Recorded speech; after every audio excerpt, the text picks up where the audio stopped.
चलिए व्हाट्सएप इतिहास से सीधे आज आपको रियलिटी वाला इतिहास की बात करना चाहूंगा। आज मैं मुगलों की 3 कहानी में आपको बताना चाहता हूं।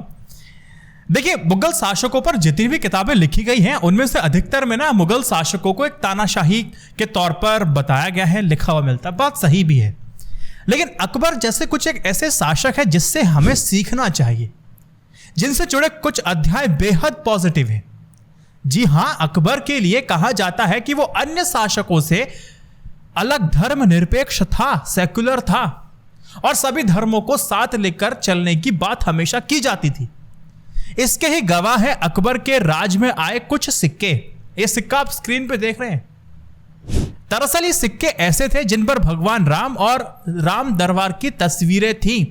ये प्रचलन में थी, इनको चलाया गया था अकबर के द्वारा।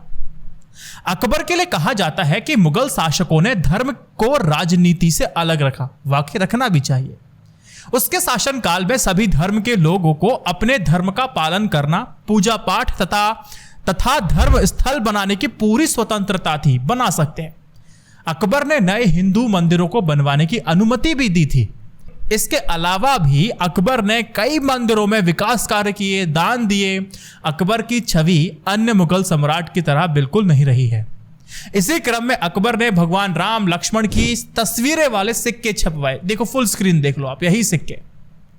अकबर ने 1604 से लेकर के 1605 में हिंदू भगवानों के सम्मान में ही सिक्के जारी किए थे।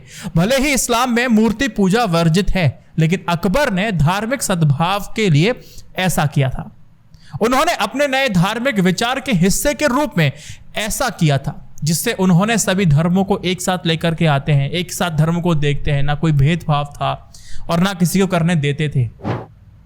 अकबर की ओर से जारी किए गए इस सिक्के में, ये तो आप देख रहे हैं ना, इसमें भगवान राम और सीता, माता सीता की आकृति बनी हुई है। इसमें भगवान राम धनुष और बाण के साथ दिखाई दे रहे हैं। इन सिक्कों में उर्दू या फिर अरबी भाषा में राम सिया लिखा हुआ है। अक्सर सोशल मीडिया पर भी ये तस्वीरें वायरल होती रहती हैं लगातार, आपने देखा होगा। आप लोग को लगता होगा ये तो फेक होता ही होगा, क्योंकि अकबर के बारे में इतना तो हमने कुछ पढ़ा भी नहीं है। लेकिन ये अकबर की एक अलग कहानी है जो हमेशा बयान करती है। ये जो सिक्के थे ना, वो सब सोने और चांदी के दोनों के बनवाए गए थे, और अकबर की मृत्यु के बाद इनके निर्माण भी बंद हो जाते हैं। ये एक छोटा सा आपको मैंने कैप्सूल टाइप दिया हिस्ट्री मिस्ट्री का। एक सेकंड स्टोरी। शादी के बाद मुगल बादशाह अकबर लंबे समय तक औलाद के सुख से वंचित रहे थे। उन्होंने दरगाह जाते हैं, फकीरों के आगे सिर झुकाते हैं। उसके बाद जहांगीर का जन्म होता है। जहांगीर, जिसकी पहचान आपने इतिहास में क्रूर शासक और शराब व औरतों के शौकीन बादशाह के तौर पर की गई है। शहजादे सलीम ने जब मुगल साम्राज्य की बागडोर संभाली तो उसे जहांगीर की उपाधि दी गई थी। जहांगीर का मतलब समझते हैं आप? दुनिया को जीतने वाला। एलिसन बैंक्स फ्रेंडली अपनी किताब में नूर जहां, emperor of Mughal India, Jahangir की क्रूरता के किस्से दर्ज हैं, पढ़ सकते हैं। वहां लिखा गया है कि 17 अक्टूबर 1605 को अकबर की मौत के बाद जहांगीर मुगल तख्त पर काबिज होता है। वह कभी दरिया दिली दिखाते थे तो कभी क्रूरता की जितनी भी हद होती थी वो उसको पार कर देते थे। इस क्रूरता को देख के उनको अंदर सुकून और वो सुख महसूस होता था। एलिसन के मुताबिक जहांगीर ने अपने पूरे शासनकाल में ना अपने नौकरों के हाथ कटवा दिए थे, क्योंकि उसने नदी के किनारे पर लगे चंपा के कुछ पेड़ काट दिए थे, इसलिए हाथ कटवा दिए। यह है क्रूरता। जहांगीर ने सिर्फ आम लोगों पर क्रूरता नहीं बरपाई, बल्कि खुद के बेटे पर भी इतने जुल्म ढाए, भाई साहब सुन नहीं सकते आप। बेटे का नाम था खुसरो। खुसरो के बगावत करने पर जहांगीर ने उसकी आंख फोड़ दी थी। ऐसा करने के बाद उसने लंबे समय तक बेटे की आंख का इलाज भी कराया, लेकिन उसकी आंखों की रोशनी फिर भी वापस नहीं आ सकी थी। इतनी क्रूरता। जनता तो जनता, अपना बेटा भी। एक हिस्टोरियन है बेम्बर गोइस्कॉन, अपनी किताब द ग्रेट मुगल्स में साफ तौर पे लिखा है उन्होंने कि मुगल बादशाह जहांगीर को नजरों के सामने क्रूरता होते हुए देखना काफी ज्यादा पसंद था। फिर चाहे अपराधियों को हाथियों के जरिए कुचलवाना का नजारा हो, या फिर किसी के हाथों चीनी मिट्टी का कप टूटने पर उसे चीन जाकर नया कप लाने का आदेश देना हो। ये तो भाई साहब, ये तो इनके किस्से हैं। और जहांगीर से जुड़ा एक और विवाद है, मैं आपको बताऊं कि सिखों के 5वें गुरु थे अर्जुन देव जी। उनका कत्ल भी जहांगीर ने कराया था। इतिहासकार मुनीलाल ने जहांगीर की जीवन में इस किस्से का जिक्र किया है। अच्छा, वो बताते हैं कि बगावत करने वाले बेटे जो खुसरो की मदद करने पर बौखलाया हुआ जहांगीर गुरु अर्जुन देव के पास गया। वह बोला, आप एक संत हैं और अमीर गरीब सभी के लिए बराबर हैं, फिर आपने मेरे बेटे को धन क्यों दिया? गुरु अर्जुन देव ने जवाब देते हैं कि देखो, मैंने ऐसा इसीलिए किया क्योंकि वो सफर पर जा रहा था, ना कि वो आपका विरोधी इसलिए। अगर ऐसा नहीं करता तो गुरु नानक का शिष्य कहलाने लायक ना रह जाता। ये बात सुनकर के जहांगीर भड़क उठता है, उसे बंदी बनाकर कोठरी में डलवा देता है। कुछ दिनों बाद रावी के तट पर उनकी हत्या करवा दी जाती है। एक किंवदंती ये भी है कि उनसे धर्म परिवर्तन करने के लिए कहा भी गया था कि आप हमारा इस्लाम कबूल कर लीजिए, लेकिन उन्होंने मना कर दिया था। इतिहासकार ये बताते हैं कि जो जहांगीर था ना, उसको दमा की बीमारी थी। उसे धूल से और गर्मी से बहुत ज्यादा एलर्जी थी, मतलब बर्दाश्त नहीं होती थी। यही वजह रही अपने जीवन के अंतिम दौर में भी जहांगीर कश्मीर चला जाता है। वहां उसके साथ जो उसकी बेगम है नूर जहान और दोनों दामाद रहने लगे थे, जहां पर उसके रहने की व्यवस्था की गई थी। उसे चंगेज घाटी जगह से जाना जाता है। 28 अक्टूबर 1627 को जहांगीर ने 58 साल की उम्र में ही दम तोड़ दिया था। एक अंतिम बात और मेरी सुन लीजिए बस। अच्छा, मुगल के इतिहास में ना एक ऐसा ताकतवर बादशाह भी रहा है जिसने हर वो चीज पाई जो उसको बिल्कुल पसंद आई। पसंद आ जाइए, लाइए। भाई से लेकर पिता तक अपनी बातें थोपी थी, उन पर शासन किया, फिर भी अपने अंतिम दौर में उसे मलाल रहा। उसने खुद को पापी कहा, खुद को नाकाम कहा। सोचो, मैं बात कर रहा हूं बादशाह औरंगजेब की। औरंगजेब जीवन के अंतिम समय में बदल गया था। अशोक के साथ भी ऐसा हुआ था कुछ। उस बदलाव को महसूस करके वो पछताता भी रहा।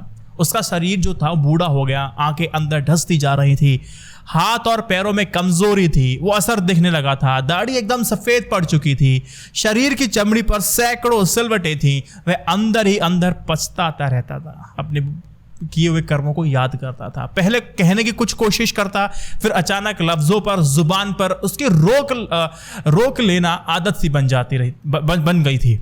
आजम शाह ने अपने पिता को उस हालत में देखकर के कई बार वजह जानने की कोशिश की, लेकिन जब वजह जानने की कोशिश की लेकिन वो नाकामयाब रहा।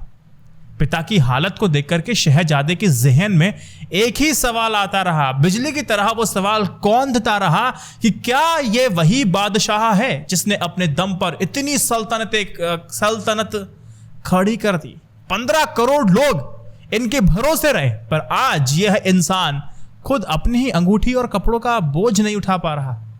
अपने इस सवाल को लेकर शहजादा उस शिविर से निकला जो मुगलिया सल्तनत से काफी दूर बनाया गया था। अपने अंतिम दिनों में औरंगजेब को आखिर इतना पछतावा क्यों था? खुद को पापी और नाकामयाब व्यक्ति खुद को क्यों कहा?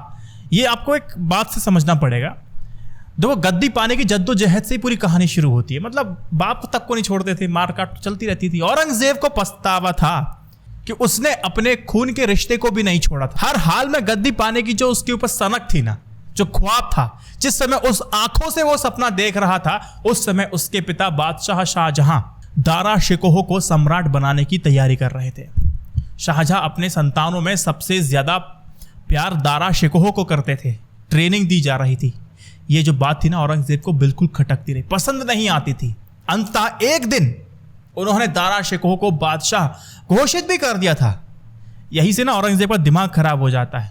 औरंगजेब का जो क्रूरता का जो पहला अध्याय है वो यहीं से शुरू होता है।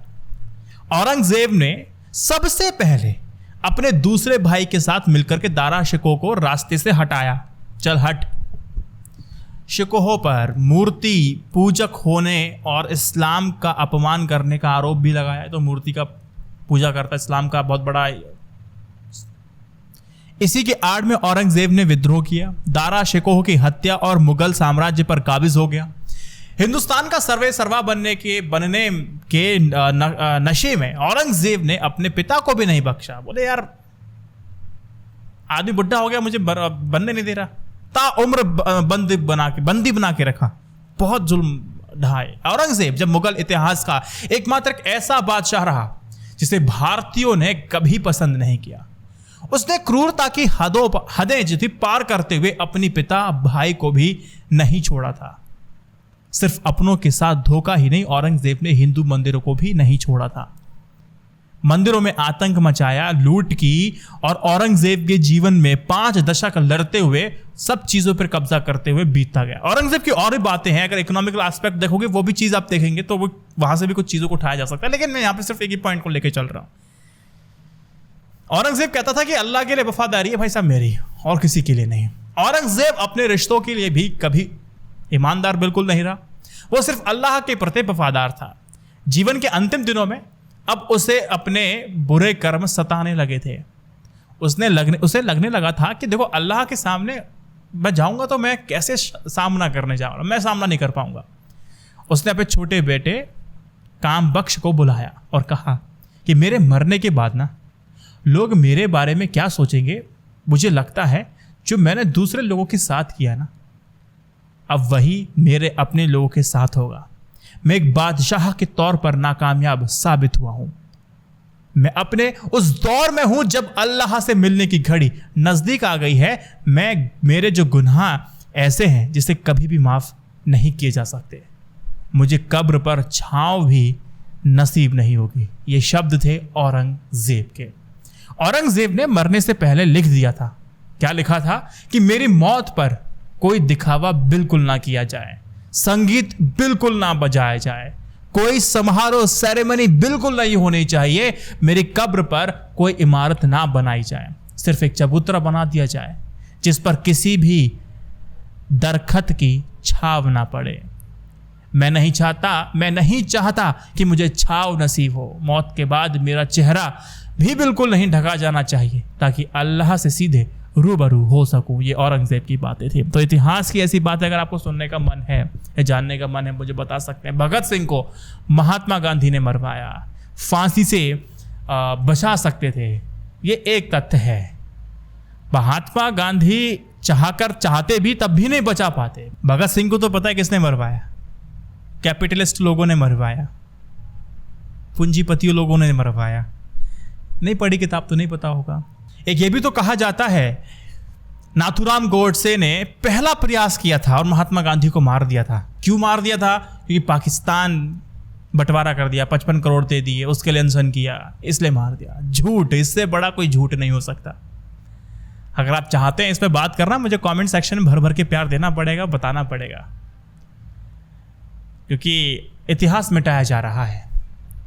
कम से कम मिटने से पहले तो समझ तो लो कि इतिहास में लिखा क्या था। इस वीडियो को 3 व्हाट्सएप ग्रुप में शेयर कीजिएगा, निवेदन है आपसे। जय हिंद, वंदे मातरम। Stay updated, stay educated. सत्यमेव जयते।